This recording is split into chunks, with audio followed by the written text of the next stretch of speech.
Сайн байцгаана уу? Өнөөдөр бид ханшийн цорхоо буюу Gap гэж юу болохыг ердөө 3 минутад бартаан тайлбарлах болно. Та арчааны платформ нэгтээ ханшийн график гинт тасарч дундаа хоосон орон зай үлдээснийг харж байсан байх.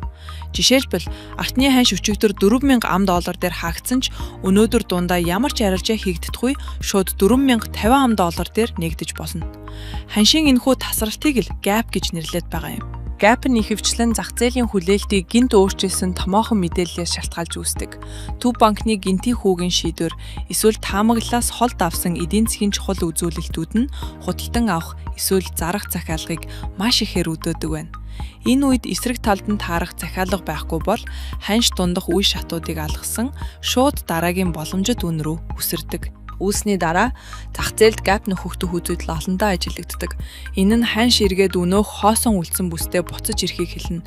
Жишээ нь ханш 4,000-аас 4,050 хүртэл өсрээд хэдэн 7 хоногийн дараа эргээд тэрхүү 4,000-аас 4,005-д хүрч бүс рүүгээ унвал Gap нөхөгдлөө гэсэн үг юм.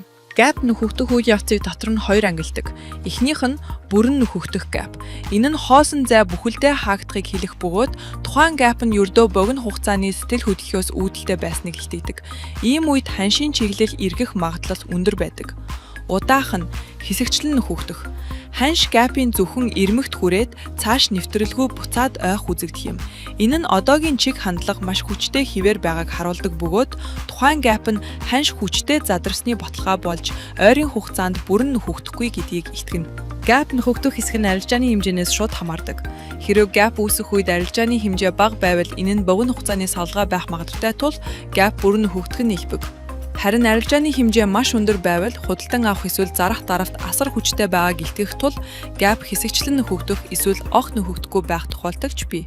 Техник шинжилгээний хувьд Gap нь чухал түвшин болдог. Дээшээ үүссэн Gap нь ханш эргэж унах үед дэмжлэгийн бүс болдог бол доошоо үүссэн Gap нь ханш эргэж үсэх үед эсэргүүцлийн бүс болдог. Дүгнэж хэлэхэд Gap бол дундаа ямар ч гүйлгээ хийлгүүгээр тодорхой үнийн бүсийг алгасан ханшийн огцом хөдөлгөөн юм. Арилжаачин хүний хувьд Gap үүсгэхээс илүүтэйгээр тэрхүү Gap цаашид хэрхэн нөхөгдөхийг ажиглах нь харанхуугаар арилжаанд орохоос хавьгүй чухал байдаг.